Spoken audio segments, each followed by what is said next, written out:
if folks can go ahead and find their seats so we can get the meeting going.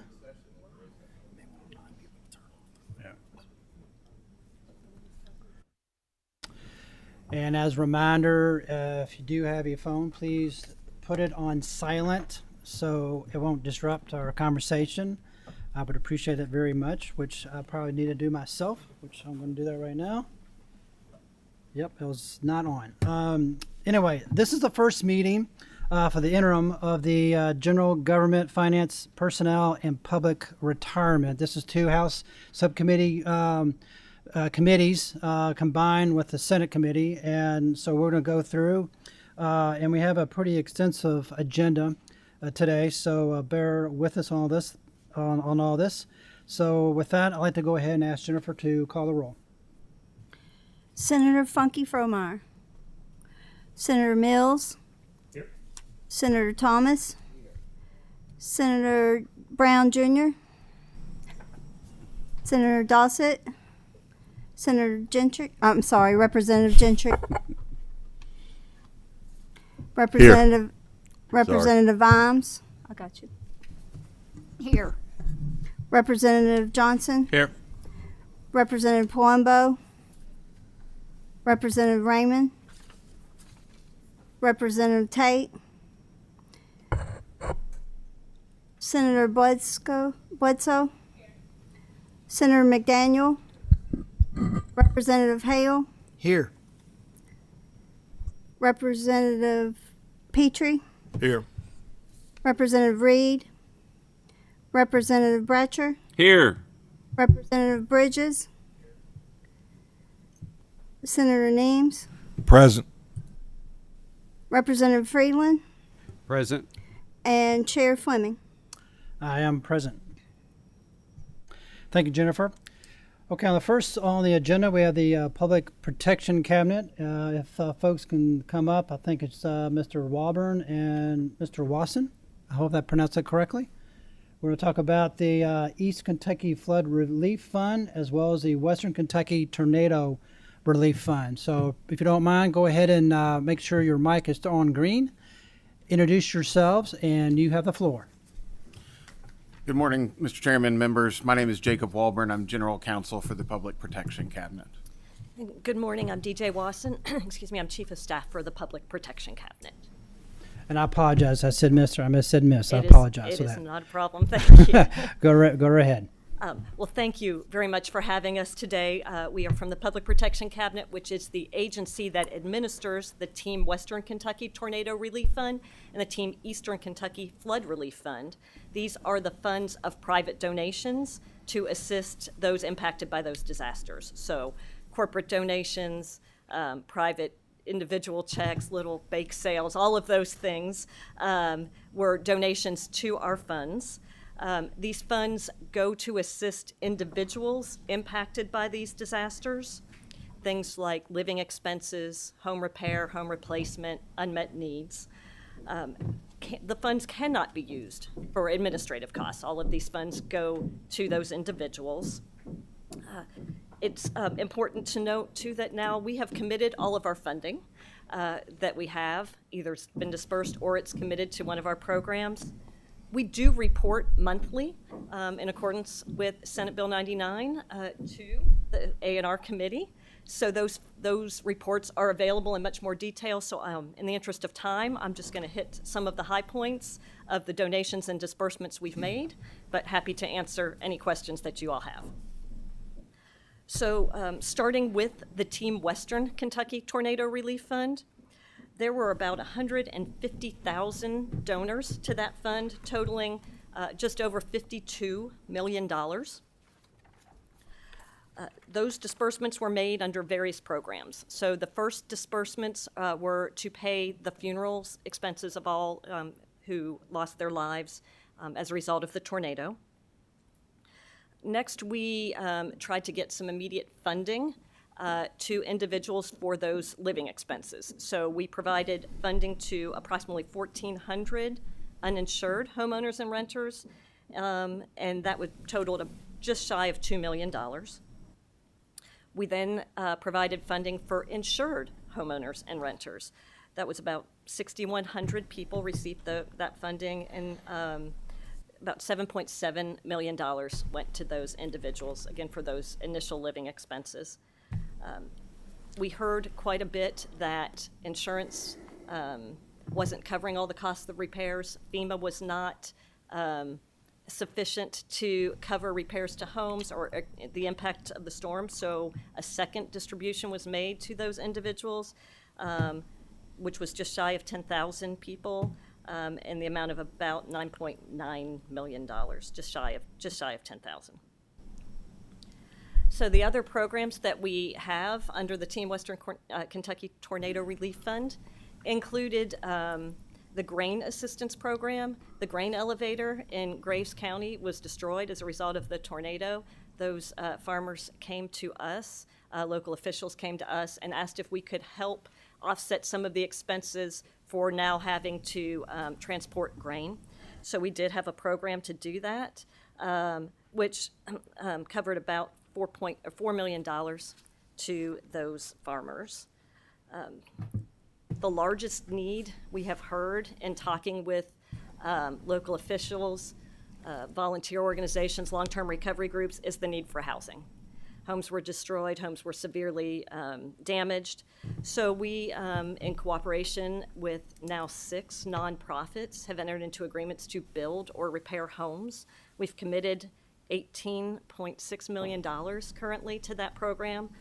13.9 has been dispersed so far, and we've just provided funding for a 105th home, so 105 homes so far. Our goal is to provide funding that will cover 300 homes in the area.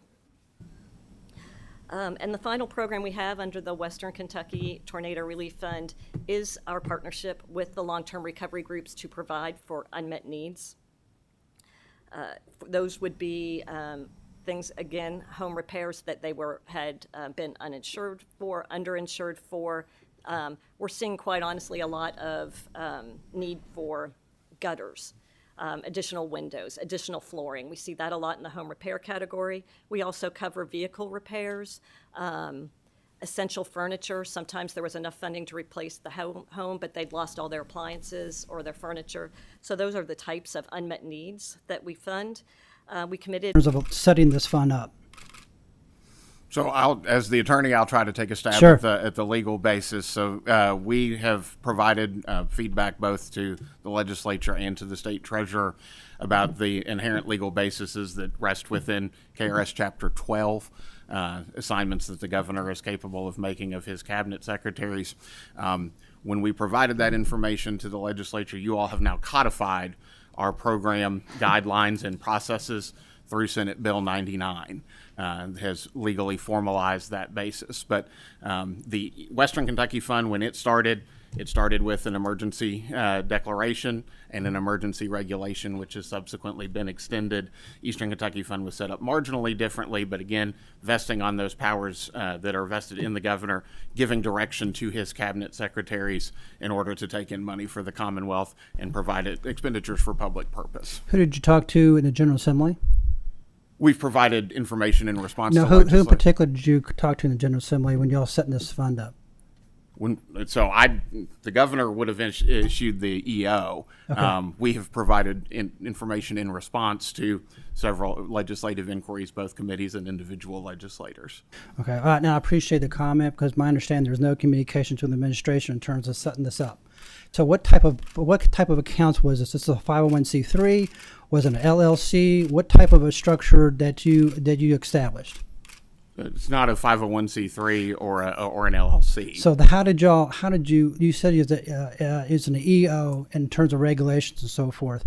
I'm still a little bit concerned about how y'all went through that and then allocated the appropriations of the money in that without oversight from the General Assembly. Could you explain that? Not sure could you rephrase that question? I'm not sure I followed it entirely.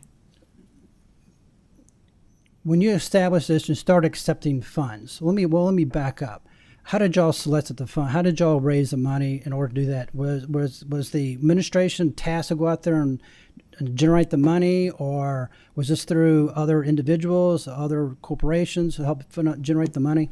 So I think the primary source of our donations were online donations. State websites, including the legislature's websites, carried a banner to donate to the respective funds, first Eastern and then moved to the Western Kentucky funds. The vast majority, in terms of number of donations, would have come in through that online link. In terms of, I can only speak for what Public Protection has done. We have not solicited any donations. We've been contacted by individuals seeking to donate, but to my knowledge, no one in the administration tasked anyone with going out and explicitly raising any funds. Certainly, we didn't do that at Public Protection. And what was the criteria for dispersing the funds prior to money being transferred to Senate Bill, the account that Senate Bill 99 established? So each different program had adopted its own specific program guidelines. And who made those decisions? I mean, the Public Protection Cabinet, we made recommendations, and we spoke with all of our agencies involved in disaster relief to get the best program available. Really, we got a lot of input from local governments, just of what the need is from volunteers in the area that are active in disaster, long-term recovery groups, different individuals contacted us, and so then we would investigate the need and have discussions to verify those, and created the programs. And so there are program guidelines for each program where we made those disbursements. Okay, so you didn't have any type of weighted criteria to go through and say who had the most need or where the focus should be. This is sort of I don't want to say a shotgun approach in terms of distributing money. Well, I would agree that we didn't have weighted criteria. I do think, however, we were applying criteria and feedback we got from local officials. Probably the most significant interaction we've had with local entities are through the long-term recovery groups. Ms. Wasson explained how those monies had been allocated. But basically, we engaged in an interactive process there with the local entities telling us, what information can you give us to help assess what needs are not being met here? So we've been trying to address, I think, when you have a disaster, you have a whole different pool of resources that come in, different nonprofits who have different interests, different areas they're trying to address. These funds we've attempted to use to be kind of the gap fillers. Where are needs coming in where there isn't a readily identifiable source of money? I think a great example of that is the grain assistance program. That was a direct request from local officials in Western Kentucky saying, hey, these farmers can't afford to get their grain. They used to be able to drive it to Mayfield. Now they actually have to drive it to the river, is my understanding, is where that's, and there's significant transportation costs associated with that. So how can we come up with a way to equitably distribute funds to farmers who've been negatively impacted without taking any administrative costs? Thankfully, the granary in Mayfield, and it's unfortunately not going to be rebuilt, but could not have been any more helpful with the information they provide us. Here's the farmers that use us. Here's the volume that we expect to see from them from year to year. Here's a way to get in touch with them. Let us help you distribute information so this money's getting to the right people. So that is a specific example of one program and how it came to evolve. I would candidly tell you, I don't think we've been approached by a program that we haven't been able to support. We found a way to work with everybody who's attempted to approach us to get money. But in terms of weighted criteria, no, there are not weighted criteria. In terms of taking feedback from people on the ground about what is actually needed, I do think we have engaged in that process. Thank you. And tell me again, what type of a government, what type of a corporation was set up, or what type of legal entity that y'all established if it wasn't a 501c3? So these are, at the time, they were off-budget accounts. As a result of Senate Bill 99, they're on-budget accounts out of our cabinet. So they're just on-budget accounts. Mm-hmm. Okay. And then last question, and we'll open it up. I see you, Senator, so just hold tight. Why did y'all transfer the money from the relief fund to the safe fund? Y'all transferred money. Why did y'all? We did not, to my knowledge, we did not transfer money to the safe funds. Oh, that's my understanding, that the money was transferred over to the fund that we set up under Senate Bill 99. Oh, so that would be having the private donation funds available, but they did not go to the safe fund. They are in a disaster fund that, as a result, an on-budget account as a result of Senate Bill 99. So that's a third account or fourth account? I don't understand. And I'm not an accounting expert, so I'm about to get into an area that I probably need to get back with you on to make sure I'm saying the correct words. Because you have the Eastern and Western, and you also Correct. have the new you have well, actually you got the Western, Eastern, and you have those funds that transferred over. So is there another fund that remained? Hi, Mr. Chairman, John Hicks, State Budget Director. As a result of Senate Bill 99, we created an on-budget account, transferred the funds from the pre-existing Team Kentucky West, Team Kentucky East funds to that Senate Bill 99 account, and that's where all disbursements are being made. Okay, from so now. what's transferred over? Yes, but Okay. not to the SAFE fund. That was completely separate. Okay, so But it was Senate Bill 99's okay, good. accounts. All right, Thanks. Good. All right, I think Senator Mills, you have a question? I do. Thank you, Mr. Chairman. Just had a couple questions about the particular that affected my district were the checks, the distributions that came out. And I was trying to take some notes down. So there was the first, I guess, batch of checks that came out were to uninsured. Is that correct? Correct. Okay. And then another batch came out to insured.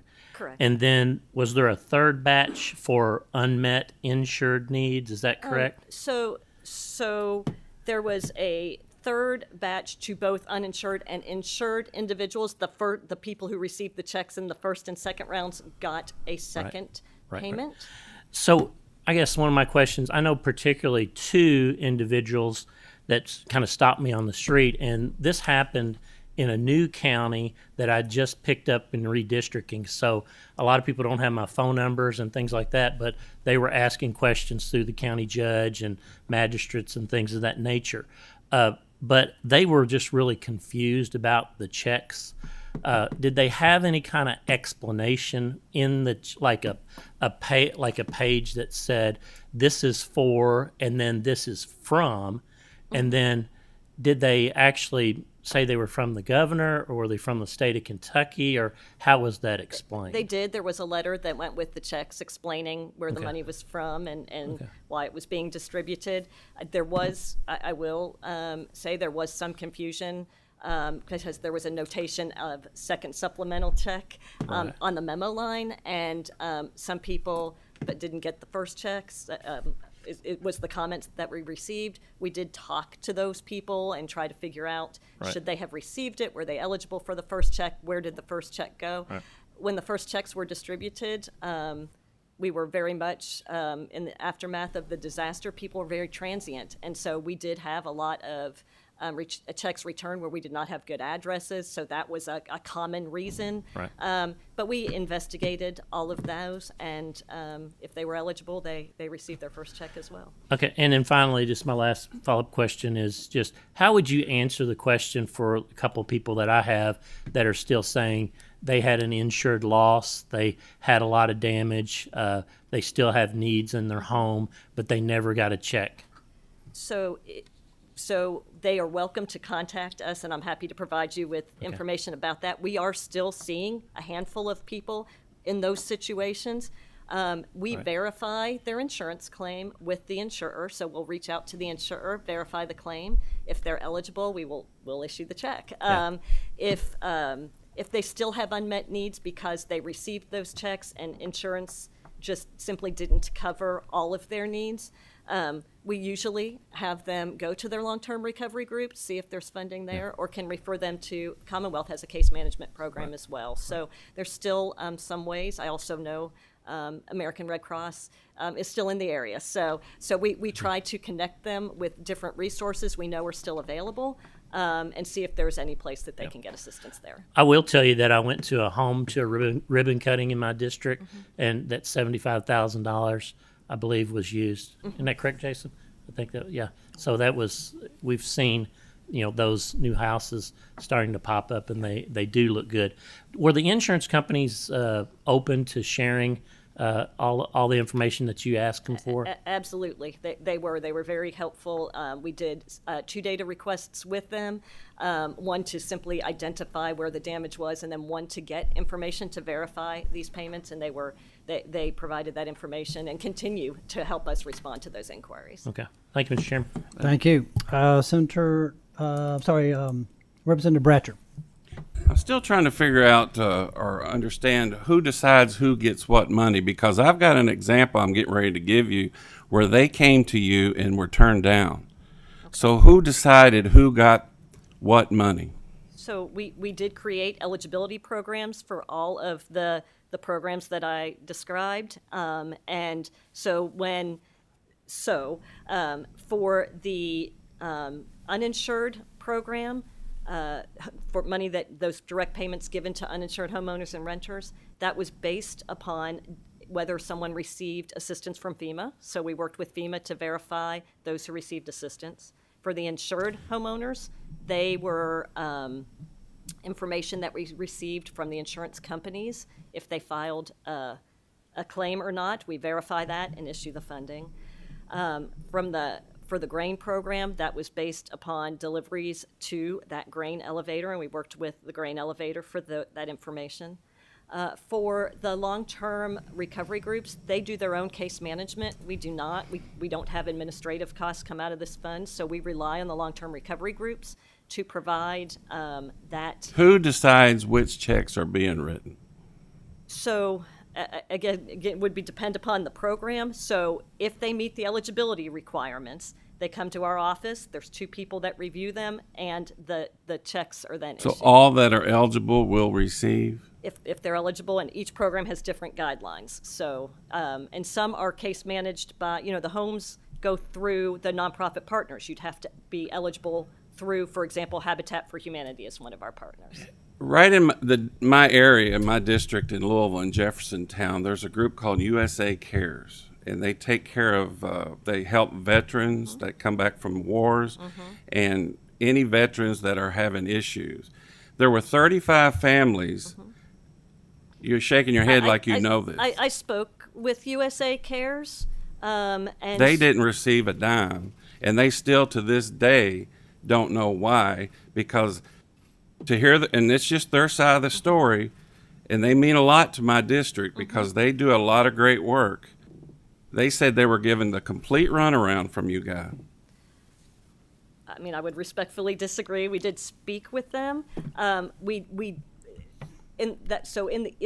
Eastern Kentucky Flood Relief Fund, we have some pretty limited funds with a lot of needs. So we did meet we asked them for specific information about the homes. Were they total rebuilds that were needed? Were they repairs?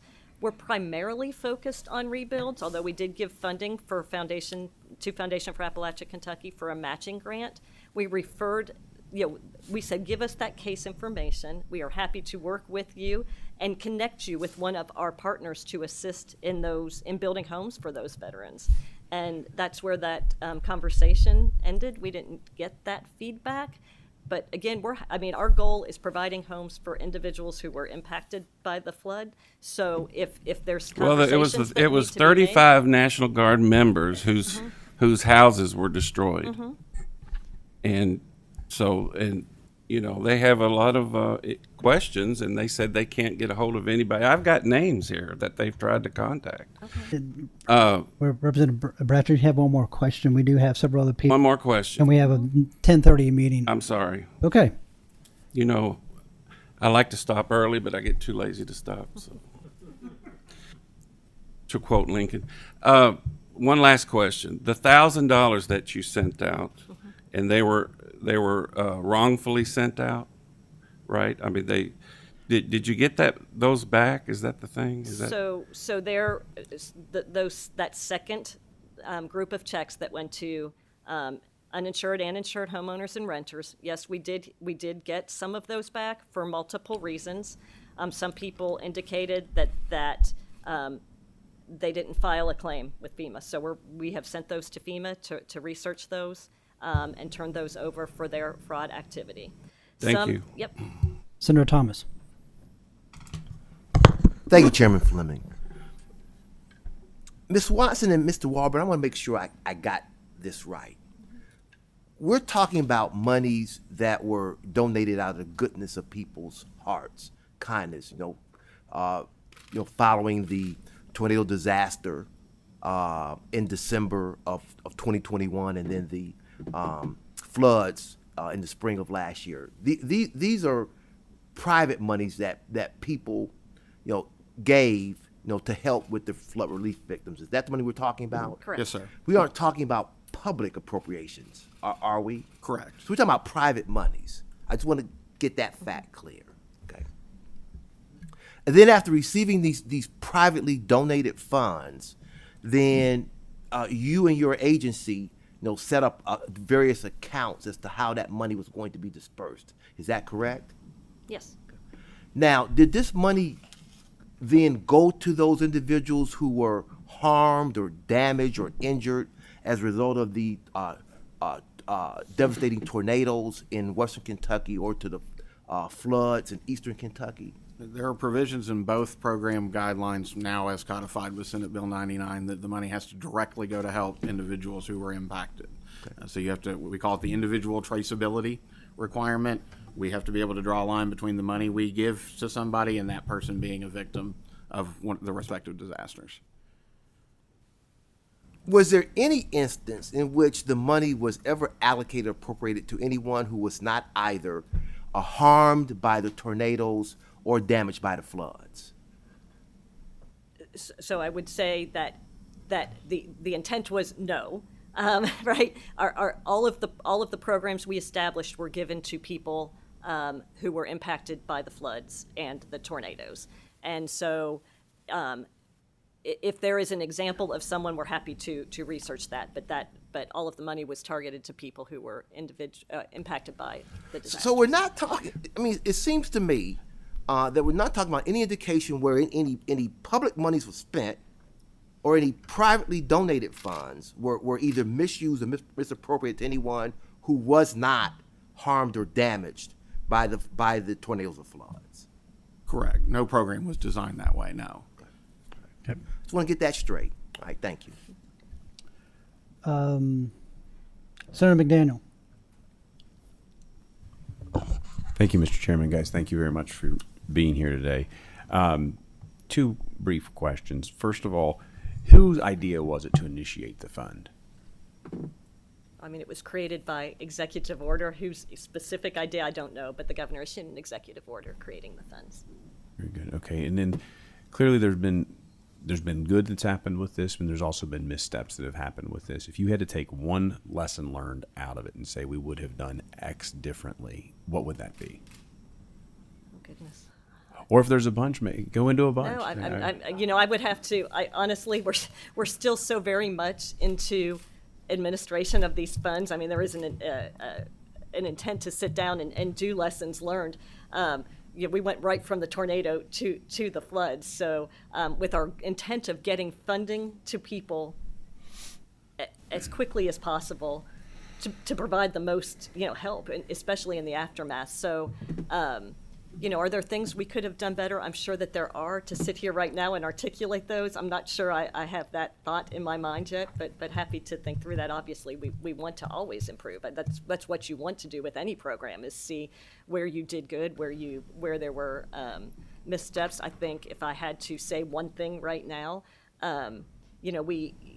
we did work with FEMA to get some data in. And better understanding how that data was filtered probably is something that I'd want to understand better, those data sources, to make sure that we were getting funding to individuals as quickly as possible and it had gone through their filters, because we relied on a lot of data sources for that and probably want to dig into that data a little bit more. If I were to tack on to that, data has been kind of the revelation of working in disasters. Public protection historically has not had a role in disaster response. We're the regulatory cabinet. So being tasked with this, one thing that I have learned a lot is the data flow during disasters is both intermittent in that it'll come very fast and then dry up, but also it's evolving targets. I think if you were to ask the leading nonprofits in Eastern Kentucky right now, how many homes were destroyed by the Eastern Kentucky floods, you'd get 5 different answers. There's just not that consistency of data. And so to build on what DJ shared, which I strongly agree with, is when you get data from FEMA, you think that's probably pretty accurate, but even FEMA would tell you, no, as the disaster evolves and we get more information, our response gets better. Now that we've lived through a couple of these, and hopefully we never have to do anything on this scale again, but if this were to happen again, I now have a much greater appreciation for what data is available when and how that data evolves. Nobody's misleading you, but it's just the best information they have at the time. But you raise an interesting question, though, with your response there, Mr. Warburton, which is this.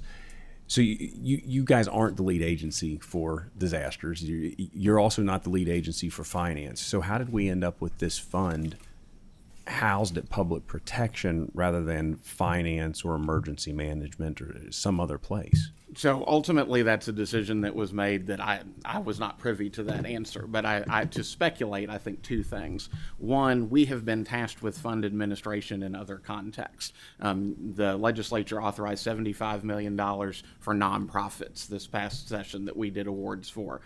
So we kind of had that infrastructure already built and that we have administered funds. But prior to this, you really didn't. Madam Secretary, do you have any different opinion on that?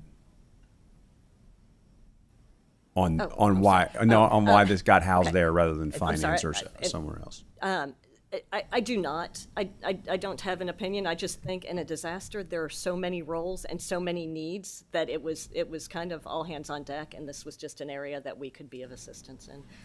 We do have, as our general, as Mr. Walburn said, we do have some experience in fund management. We have some experience in databases and those types of things that help us manage the funds. So I just think we were just part of a team of many agencies that was chosen to help. Very well. Thank you both very much. Do appreciate it. Thank you, Mr. Chairman. You're welcome, Senator. And if y'all don't mind, we do have a couple other people on here, so if you can keep your questions short and concise, as well as the answers short and concise, we can get these in here. So Senator Mays-Bledsoe. Thank you, Chair, and thank you both. I'm going to follow up a little bit on what Chairman McDaniel mentioned, and I'll be very quick too. So I know it's in your house, in your cabinet. How many, and even though it's private dollars, it was managed by publicly funded employees. So I think the oversight is still relevant. How many staff members in your cabinet were kind of dedicated to the effort? I mean, broadly. So it's come in and out depending on where you are in funding particular programs. I would say that Ms. Wasson and I are probably the point people within the cabinet. Generally, we rely on administrative staff. So one of the things that we do, I'm sorry to give a little bit of a longer answer, but to explain, when a long-term recovery group makes a request for an individual survivor to get an award, they typically do not provide any what I'll call census data with that. We don't know a name, we don't know an address. That way the application is truly being judged anonymously on the basis of need. Not that I'm going to know somebody in Western Kentucky, but it takes away that. Those are processed by administrative staff. One administrative staff person primarily looks at those when she has other duties or other things to do to sub in. I would say that probably 10 to 12 employees across the cabinet touch this in some way. Certainly none are dedicated on a full-time basis, but depending on where we are in any given program, it can take up more or less of the time as things go through. No, that's helpful. And did they receive any training on how to do their jobs well or to evaluate well? Certainly, as we create programs or as programs are implemented, we go through training regimes. We're a relatively small cabinet. I think we are considered a small cabinet by state government standards. We have about 600 employees, and many of them are remote. So we're a pretty close-knit group. But yes, there is absolutely training for each of the programs that come through. Including that one. Correct. And then, were there any other cabinets that were considered Team Kentucky with the fund that were involved? Well, I think certainly everyone's updated to make sure that we're not duplicating funding sources. If there's a funding source for another need, we certainly talk. So obviously Kentucky's emergency management talks. Finance cabinet is part of us. We certainly keep the governor's office updated on all of this. And, we, especially in Eastern Kentucky, as we consider housing, we're working with both transportation and energy and environment cabinet. So there's a whole multi-state agency effort as we move forward. And also Cabinet for Health and Family Services, who has case management, again, to make sure that we're not duplicating benefits. The needs are great, and the money needs to be stretched as much as possible. So I would probably throw in local government as well. They local government. Funnel a lot of inquiries from local officials to us and help us address specific problems. That's what I assumed. Senator, I'm sorry. Can I get last question? Make it quick, Okay. The last one please. is just: is there precedent for private dollars being used for a government program in this nature, or was this really the precedent-setting program? So in Kentucky, so the first private dollar fund that Kentucky ever did was actually called the Team Kentucky Fund, and it was a pandemic response fund. So that was the precedent in Kentucky. There is precedent for both private and public, private and truly public donations. The Boston Marathon is something that we've based a lot of our work on. That was a significantly large fund that was raised with public involvement. We've based a lot of what we've done on Boston. So Boston is probably the precedenting case nationally. Team Kentucky Fund, the pandemic response, that fund is now no longer operational. It doesn't have any money left. But those were the two, what I'll call case studies. Thank you, Senator. Representative Bridges. Thank you, Mr. Chair. And I understand you've been tasked with a daunting job and something that's never been done before. But with that in mind, there's been a number of times you've been asked who set up these funds, how were these accounts set up, the details of the accounts. I know you can't set up an account without having official documentation. You got to have a federal ID number. You have sustainable documents for any lending institution or any mortgage, any financial institution set up these accounts.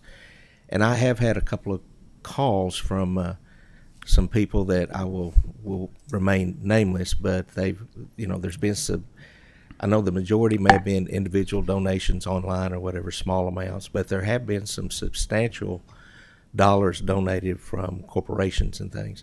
And if these accounts are not set up as a 501(c) or whatever, are these companies going to have problems when with tax filings and everything, either at a state or a federal level, that these funds will not be deductible? So I want to give the disclaimer that any lawyer sitting in my seat would. I am not a tax attorney and do not give. And neither am I. But those are concerns, and so we need to. Although no, and with that disclaimer, I would say that every individual tax circumstance is going to vary. But it is my understanding that these contributions are fully deductible, as we have discussed with the Finance Cabinet. That donations to those funds would be deductible. If you don't mind, you said you could get back with us on some documentation and everything. I'd like to see that documentation on those specific accounts, how they were set up, whose authority set them up, and how that proceeds. Because when you start talking about these numbers, these are not small numbers. They may have been small donations, but they were large numbers. And as public protection that you fall under, I'm sure you want to protect the public as well as anyone, and to make sure that these are used in a meaningful manner, in a responsible manner, and that they weren't raised under one pretense, spent for another, or whatever. So I just have to ask the question: is, could there warranted some sort of audit done, and not necessarily an audit, but a learning curve, so that we can figure out what mistakes were made, maybe the small one, and nothing intentional. I don't mean that, but so we can learn for the next one, so we can be better prepared in the future. Thank you, Mr. Thank you, Representative. Representative Hale. Thank you, Mr. Chair. I'll be very brief. In 2012, I'm going back, we had a devastating tornado come through my area. Menifee County, Menifee, Morgan, Wolf, some in McGoffin.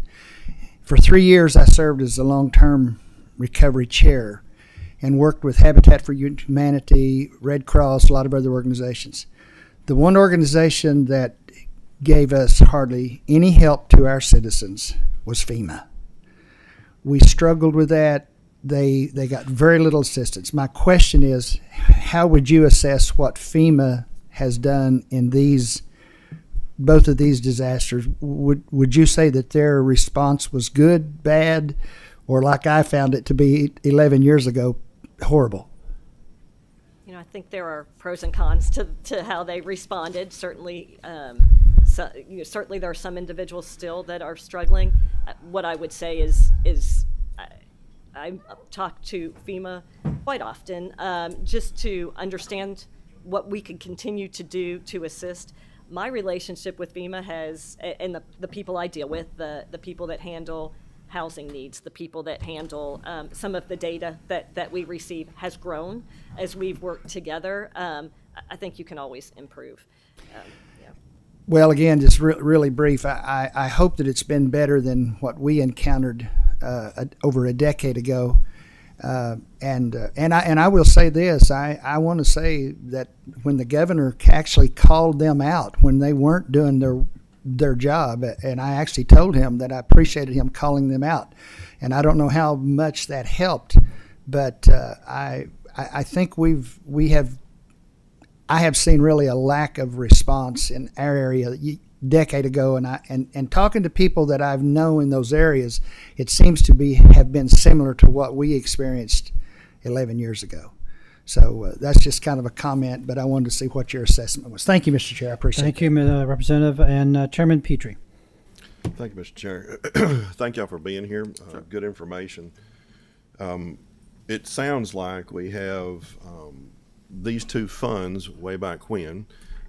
Team Kentucky funds created by executive order based on inherent, not actual authority, for which implementation of the executive order would have been more than $10,000 worth of time and materials, which I'm not sure that it's been violative of budget language when you have an executive order of that magnitude, for which there has never been an intent or a design to do harm or misuse money, but there has been actual unintended misuse, going funds to people which should not have received or would have been otherwise eligible with further inquiry. And because donations to these type funds are based on the goodness of people's hearts, we want to be extra careful that there's no bad flavoring given, so that when future events happen and future donations may be solicited or recommended, that people are willing to do so. Do you have a total of what funds were expended prior to the substantial codification of those executive orders in Senate Bill 99? I can certainly get that. Will you get that to us in 7 days? I'll try my best, yes. 10 days?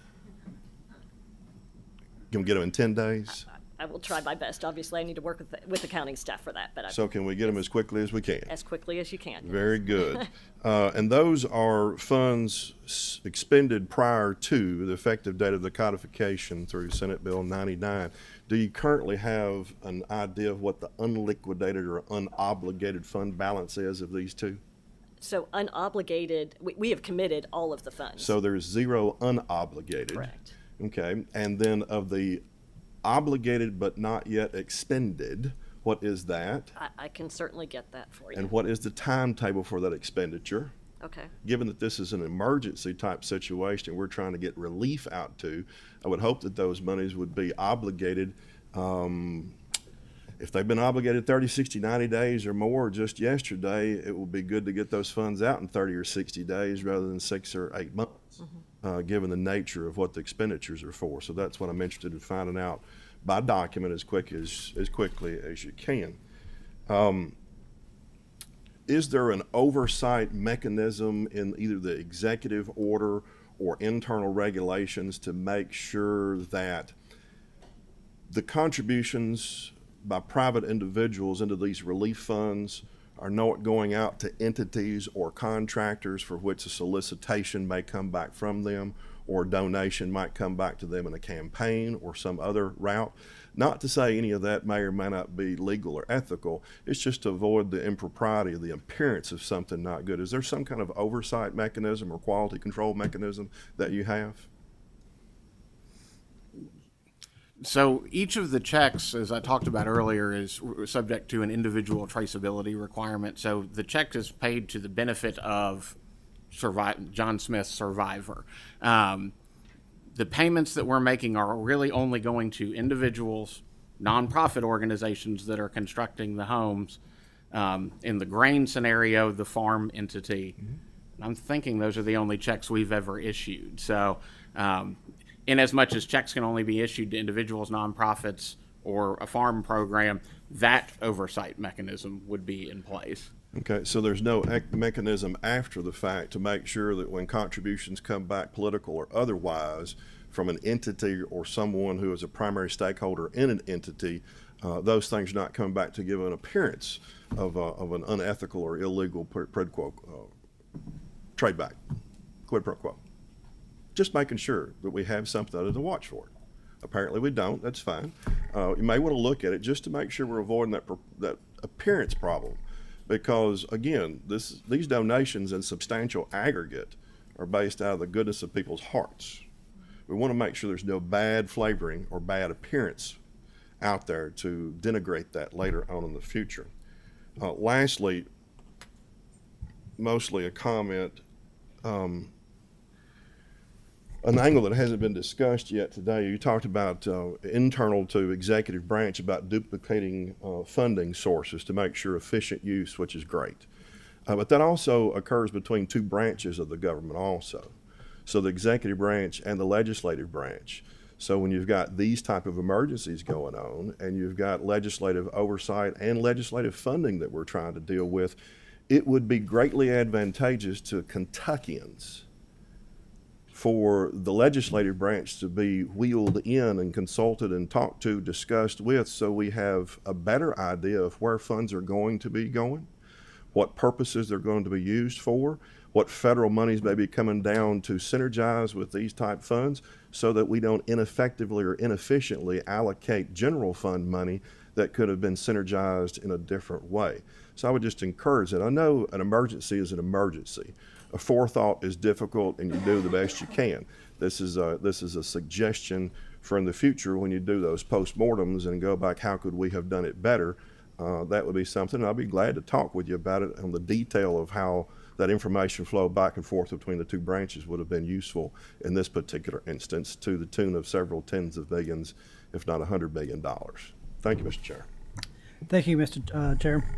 And I have one last question, and y'all be excused. The chairman, Petrie, reminded me, since this was established prior to the money being transferred, did y'all consult with the EBC on Advisory Opinion 1609 in terms of the ethics code and how things are transacted and how things are conducted? Did we? I would have to see that specific, but no, I don't believe we did on that So- specific. That specific opinion doesn't ring a bell. But if I could see it, maybe we had addressed that concern. I'm not Okay. familiar, as I said here.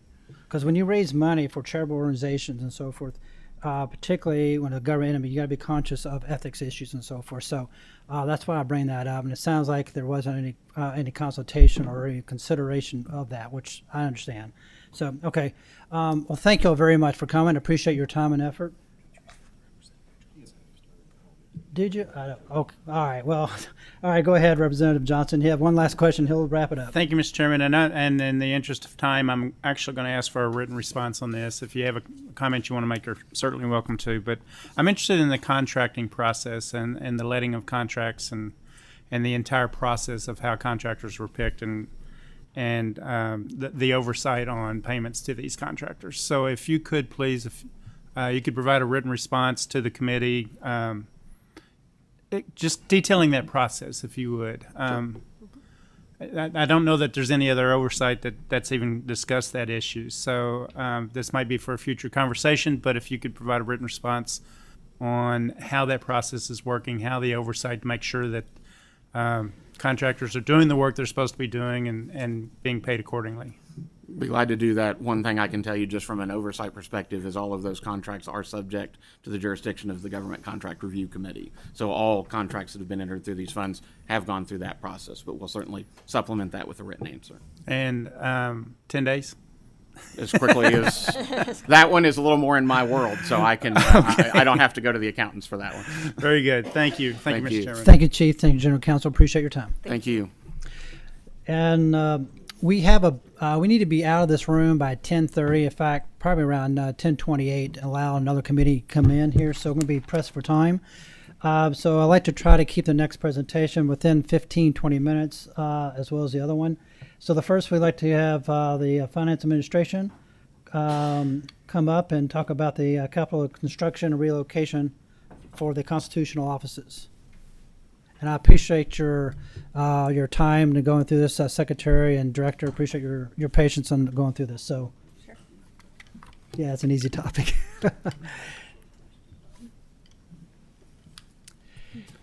Yeah, thank you, Mr. Chairman. John Hicks, Secretary of the Executive Cabinet. Hi, Holly Johnson, Secretary of the Finance and Administration Cabinet. Sam Ruth, Commissioner of Facilities. Yeah, thank you, Mr. Chairman. We just have a brief update. You had asked for a discussion on the process of communicating and identifying the relocation of occupants of the state capitol during the upcoming Capitol renovation project. It's a $287 million project, $260 million of which was appropriated in this past budget session. Earlier elements, began with the design of the mechanical and electrical upgrades and exterior renovations. You see the scaffolding on the dome.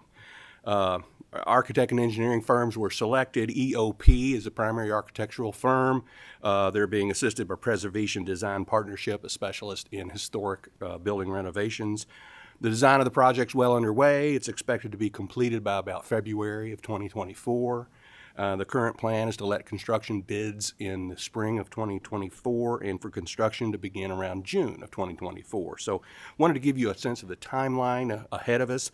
The entire project is estimated to take at least 3.5 years to complete. And so wanted to get, open it up with a little bit of a background. Mm-hmm. Yeah. As the design got underway, the Finance and Administration Cabinet began preliminary discussions earlier this year with the current occupants of the Capitol building about the process and the timing of relocating during the project's construction. Those discussions will continue as the construction plans are finalized. The Finance and Administration Cabinet is examining relocation options that will meet the space needs of the building's occupants. And this will likely involve the leasing of privately owned space. These discussions will continue in earnest this summer as final determinations still remain to be made. We don't yet have concrete dates or locations. That will depend on the sequencing of the construction project and the impact of the timing of the move for those Capitol occupants. And Mr. Chairman, and one item very important to this committee is that the affected budgets of the Secretary of State, the Attorney General, the Governor's Office, other occupants of the Court of Justice, some elements of the legislative branch, will be held harmless by this. The project account will absorb the cost of relocation and move to the eventual temporary space and their associated rents. So I wanted to make sure that was clear to this committee, is that we're not imposing upon the next budget process, a requirement to add funding to the Secretary of State's budget to accommodate their relocation. And as to the legislative branch broadly, the architectural firm has had a number of discussions with the Finance Administration Cabinet and are considering various options to accommodate, the legislative branch's needs, and so with the judicial branch, and they are currently considering actions to accommodate their needs during the project's construction. So we're available to answer any questions. I'll get to book you on a second.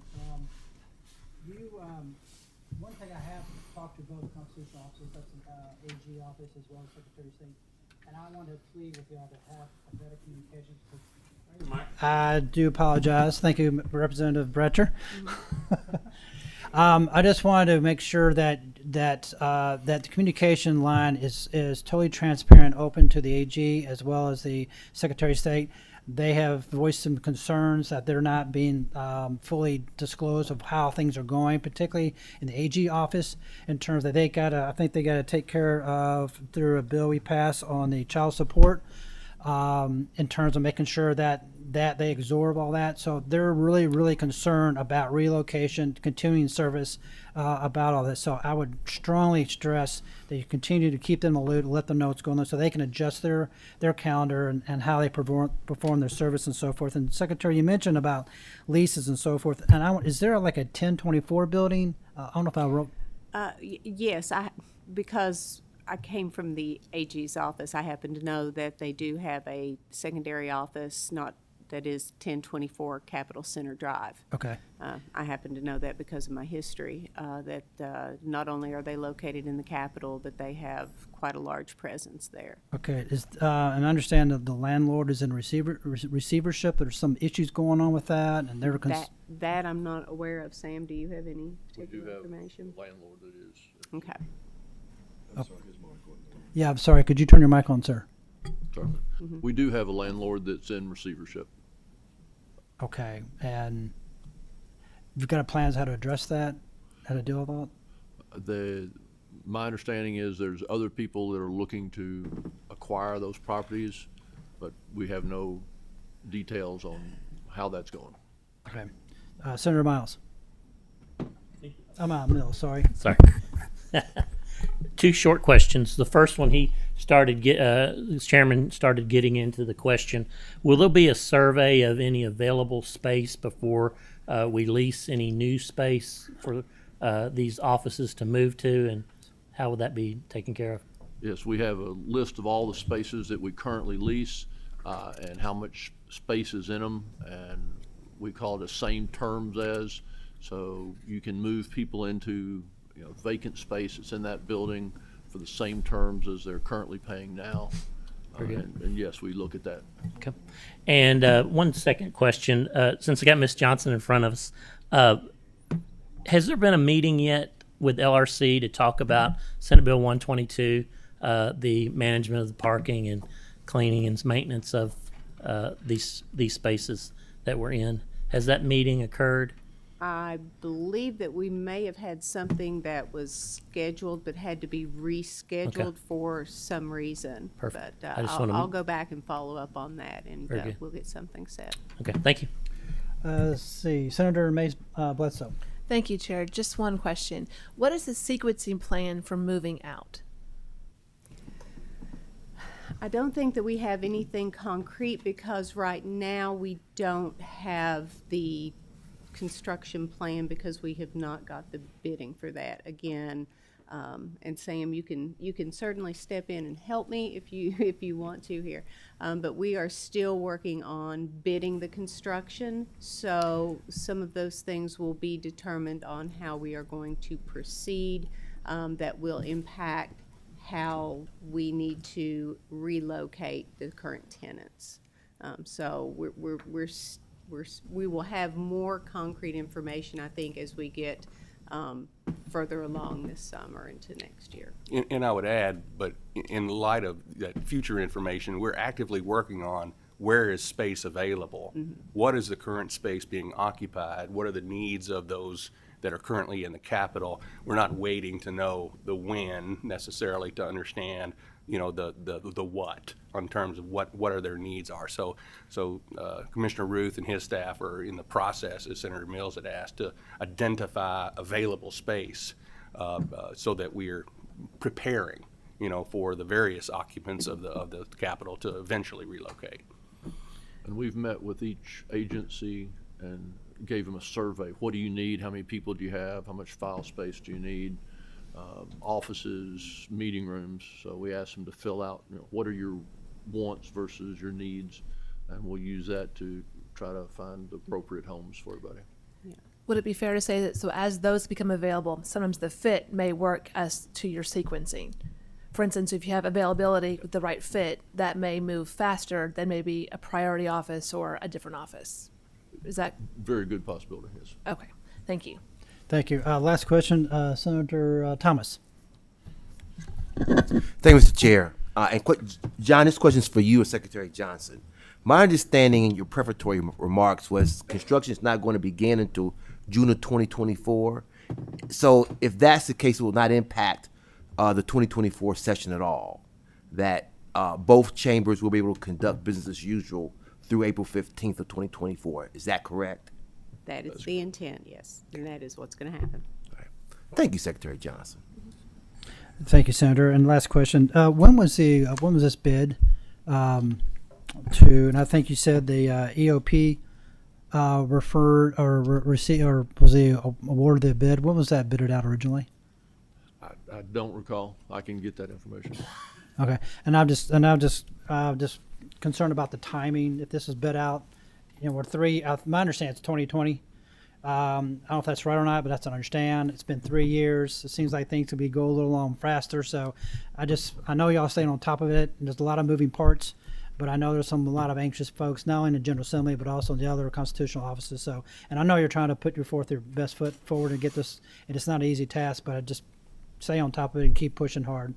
And the scope changed. Originally, it was a electric and a little bit of MEP work. Okay. But as we got into, or as EOP got into, and they would discover more and more things, it turned into, if we're going to do this, let's do it right. And with the support of legislators, we were able to say, let's do it right, do it so it's going to last another 50 years. And I appreciate that comment. Okay. Thank you all very much. Appreciate it. Thank you, Mr. Chair. And we have about 12 minutes left in the area district development, area district, let me say this again, area development districts. Golly. It's one of those days, having a little tongue twisting. And I apologize for the time crunch that y'all have. So I know if you can be as quick as possible, but very concise, we really appreciate this. And once again, I apologize for the tight time frame. If you don't mind, go ahead and introduce yourselves, and then you got the floor. Good morning. My name is Jason Vinson. I'm the Executive Director of the Pennyrile Area Development District down in Hopkinsville. Casey Ellis, the Executive Director of the Kentucky Council of Area Development Districts. Rebecca Hartsoe, Babbage co-founder for Grant Ready Kentucky. Billy Johnson, Executive Director for the Office of State and Federal Grants, Department for Local Government. Whitney Chestnut, the Executive Director at the Cumberland Valley Ad located in Lake. All right, good. I want to thank everyone here for having us come present on House Bill 9, the grant bill, which stands for Government Resources Accelerating Needed Transformation. I know I speak for everybody at the table, and I know many of you that this may be one of the most significant pieces of policy that we do in a generation here for Kentucky. Thought I'd begin by giving a bit of a recap for how we arrived to House Bill 9. Late last fall, we became aware through our client Grant Ready Kentucky that over $3 trillion was going to be released by the federal government in the form of competitive grants. What was most interesting is that within that $3 trillion, there was a pool of funds set aside, prioritized, for 25 areas across the country that have suffered economic downturns and job losses due to the fossil fuel industry. On that list of 25, number 2 on that list is a collection of 21 counties in eastern Kentucky. Number 6 on that list is a collection of 20 counties in western Kentucky. During session, that pool of funds for those 25 areas across the country hovered around $185 billion. Simple math, 185 divided by 25, you're at $7.5 billion for each one, and we've got 2. Now, that's making grand assumptions about getting all of that, but you can just imagine how significant of an opportunity this was. The scenario, though, is that most federal grants require a match, anywhere from 10 to 50%. And for these very impoverished rural areas, that's just prohibitive. Almost it's inherently exclusionary. They can't come up with even 10%, let alone 50%. So what do you do about that? We were seeing across the country that other states, particularly our neighboring states, Indiana, West Virginia, and Ohio, were creating pools of funds for that match so that their communities could go after these federal grants and use a portion of funds to help with the match. So that was the impetus for House Bill 9, and that's what we've done here. We were really fortunate, the General Assembly, thank you for allocating $2 million to get this off the ground for this year. What I can report is that since session, that $185 billion pool has grown to, as of June 1st last week, $966 billion, nearly $1 trillion for 25 areas across the country. What have we been doing since session to get this up off the ground? So what House Bill 9 does is allows for a local government, a nonprofit entity, or an ad to apply to the state for the matching component of a federal grant. Once that entity goes secures the matching component, they can apply for the federal grant. If they secure it and are successful, then Department for Local Government releases the funds, and then from there we go on that process. At the request of Chairman Petrie, he has asked us to create and convene a working group of stakeholders who will meet monthly to talk about where we stand, share information, support, resources, just a critical mass of people who are committed to seeing that this is successful and as impactful as possible. Since May, we have been on the horn calling everybody, the ads who are here, DLG, local government associations, nonprofits, universities, and our federal delegation, as well as budget staff, who will meet monthly as we go through the interim to sort of update on the progress of House Bill 9 and where it stands. Just to tell you that very quickly, the response from everyone has been enormously positive. Everybody wants to be a part of this, wants to collaborate, wants to see it be successful. So I'll turn it over to, Billy, you want to go first? Talk to me. First and tell you about Thank what you. DLG's been doing. I'll echo everything that Rebecca said. With the meetings that we have been having, actually, I think we said we were going to do monthly meetings, but we've become a more so of a weekly meeting. We're usually talking to somebody. So we're making a lot of headway. Right now, the Department of Local Government has been tasked with proposing and drafting an application. And this application will have evaluation criteria, project eligibility, a scoring system, and a ranking process. Once we have the draft ready to go, we're going to share this with our stakeholders and ask for feedback and any suggestions that they may have going forward. Once again, thanks for the appropriation for the $2 million, because that will help our department with the intent of administrating the process and the guidelines. I think going forward, it's important for DLG to also educate across the state to these eligible groups and to the counties that are listed for them to know how this process works. We have a lot of existing processes at the Department for Local Government, so we have a really good advantage to go ahead and establish something pretty quickly, and I think we will have something very soon to be able to share back with you all. We are collecting a lot of data and a lot of feedback, and so thank you again. I feel like this is really going to be beneficial. Thank you. As Rebecca mentioned, the collaboration's really been something special. It's kind of great to see everybody come together and work in concert for such a tremendous opportunity. Of course, the core of your area development districts is collaboration. It's to bring all local governments together and to do collectively what we can't do on our own. So with that, we've been in communications with the Kentucky County Judge Executive Association, the Magistrates and Commissioners Association, and we'll be presenting next Wednesday, along with other folks in this room, to the elected officials registered for that conference. I think at last count it was just over 100 representatives from the 41 communities. We'll be there. We'll all be there to kind of put that charge into them and to kind of give them the lay of the land as to what is expected of Department of Local Government, your area development districts, and them as elected officials. They have a large task in this as well. So we are working with DLG, of course, hand in hand with DLG to put together and identify the best possible eligible for our eligible communities and all entities, not just our communities. We're ramping up efforts to be the clearinghouse for all of the designated priority communities. We'll be providing DLG with a comprehensive list of all of these projects, and they will be paired with the potential federal grant program. This will help streamline their process and allow them to make a much better recommendation for state funding. Of course, that process in our regions has already begun, and so we have with us Jason and Whitney as they introduce themselves, just to give you a brief overview of what's going on in their regions.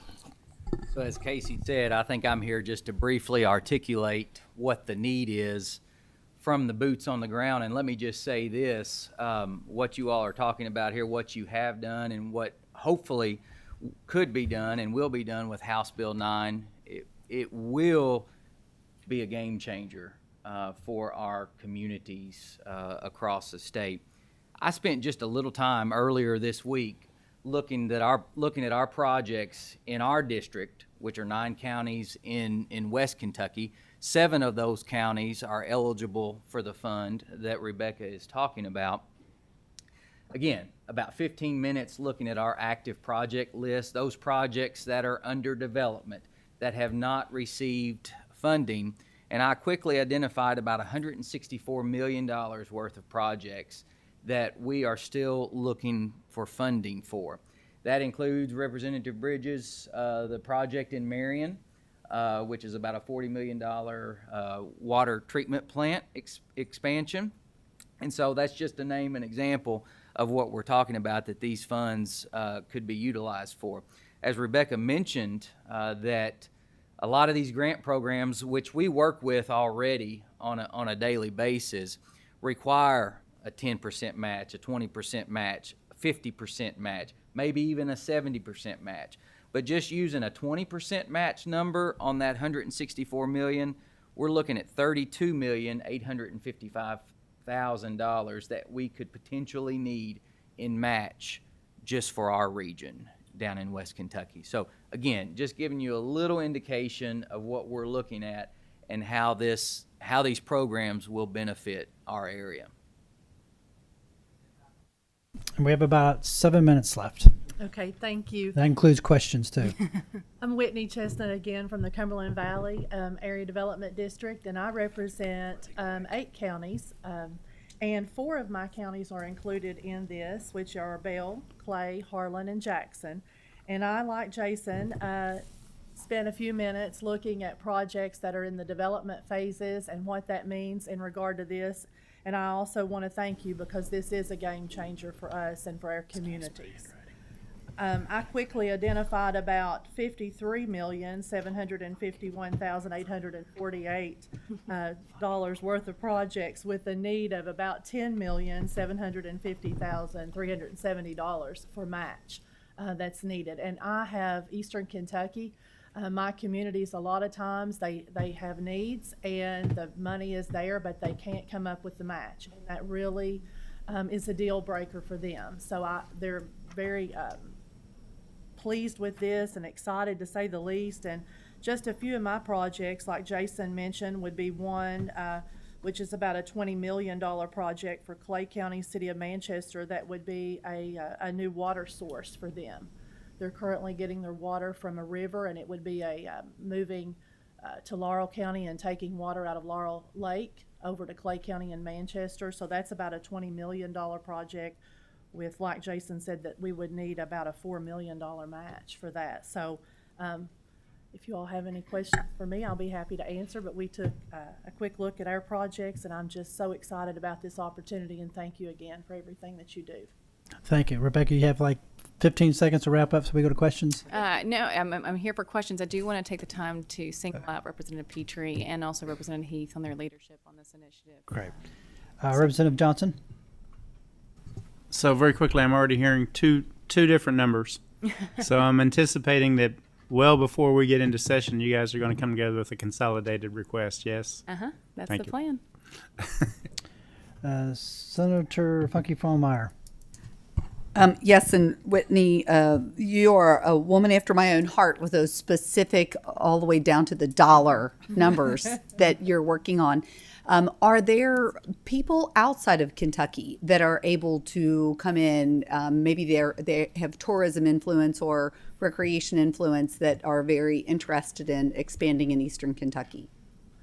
I can't think off the top of my head of any specifics, but I'm sure that there are. And one of the projects that we have identified is an economic development project in Clay County that would make a difference involving tourism opportunities. I'll also add here, just there's nothing in House Bill 9 that prohibits private investment from also contributing to that match. And so that would also be incredibly helpful towards that. Indiana set aside $500 million a year and a half ago. And for the combination of that $500 million plus private investment, they yielded a 20-to-1 return rate and almost $9.86 billion in funding. So, yes. Thank you. Chairman Petrie. Thank you, Mr. Chairman. And there you go. And there you go. So, one, thank y'all for your efforts. I'm glad to hear the monthly is there, and I'm glad to hear the almost weekly. This is an important piece. Representative Heath, I appreciate him for working on this. Appreciate what y'all are doing, and I'm going to boil this back down to budget concerns at this point.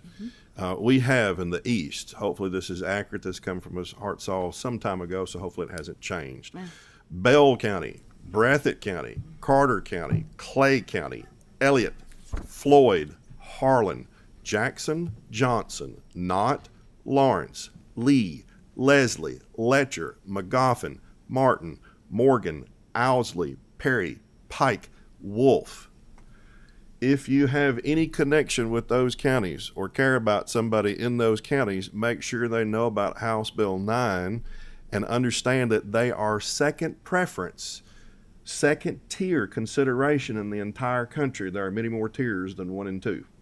They are at second tier preference. If they make an application, meet the eligibility, they are at the top of the list for consideration of extraordinarily large grant possibilities for fundamental infrastructure as well as everything else you can possibly imagine, with nearly $1 trillion available in those grant pools now. It is a broad spectrum. Do not think narrow. Do not think shallow. Think very broad and very deep. Likewise, in the West, Ballard, Breckenridge, Caldwell, Callaway, Carlisle, Crittenden, Fulton, Graves, Grayson, Hickman, Hopkins, Livingston, Lyon, Marshall, McCracken, Muhlenberg, Ohio, Todd, Union, and Webster counties. The same thing, except for you're in 6th tier preference in the entire country, which means you're still near the top of the list for everything that I just described. Now boil it back down to budget. Representative Johnson and Senator Mills is going to ask something very similar. Well, how much money are we talking about? Other states have put in hundreds of billions of dollars. We've seen some of that come to fruition with grants that have already been approved. What this is grants have always been available. However, what happened in House Bill 9 is that the state is saying, look, we can pony up and put money into a holding account. And that holding account can be used for match money up to its entirety required for these type of grants in these counties for the purposes specified, which are broad and deep. Very encompassing. Now, the reason I've been so appreciative of these people getting together and working on this issue is this. We put $2 million in as a placeholder to help DLG and to help everybody understand we're serious. It might help with personnel to coordinate things and identify those grants, great, and greater. However, when we're putting the budget together, all of us are working on it. How are we going to stump for putting more money than $2 million in if no one has any real interest in it? So the reason I'm stoking up interest is because I believe in it, 1, and 2, it's there. 3, if other people look into it in great detail and believe in it and find, look, we need a match of $600 million. We need a match of $776 billion. Not saying you'll get it, but at least now you can argue with everybody in A&R on every budget review subcommittee like we need money and this is what we're going to do with it. Okay, if we don't have that interest, if we don't see that metrics for how we're going to make the decision, we don't see that interest on the ground, then the conversations get a lot cooler and cold fast. So I encourage anybody with a connection, senator or representative or anyone within listening of this, make contact with your ads, make contact with the ad council. Do not bother DLG with this. They're not on that part of it. They're on the match part. Hearts all. Make contact with them. Find out. Get involved with it. Thank you very much, Mr. Chair. Thank you. May I have one thing just to piggyback on Chairman? So the governor of Indiana said Ready was so successful, but they are appropriating even more funding and money for it. So states are seeing this. They're seeing how successful it is and how it can be leveraged. So just to tell you that they're going back for more.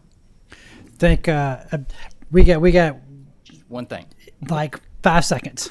July 26th, I would recommend the folks out west to put that on your calendar. We are hosting the Intergovernmental Working Group from the federal agencies down in the western part of the state, and that'll be an opportunity for everyone to come hear what these programs will fund. Thank you, Rebecca and colleagues, for all your efforts, and I know there's a lot of enthusiasm, and appreciate your support, and thank you all very much for being here. We will reconvene on the 19th of July. My co-chair Freeland will be the chair of that meeting, and we stand adjourned. Thank you. Thank you.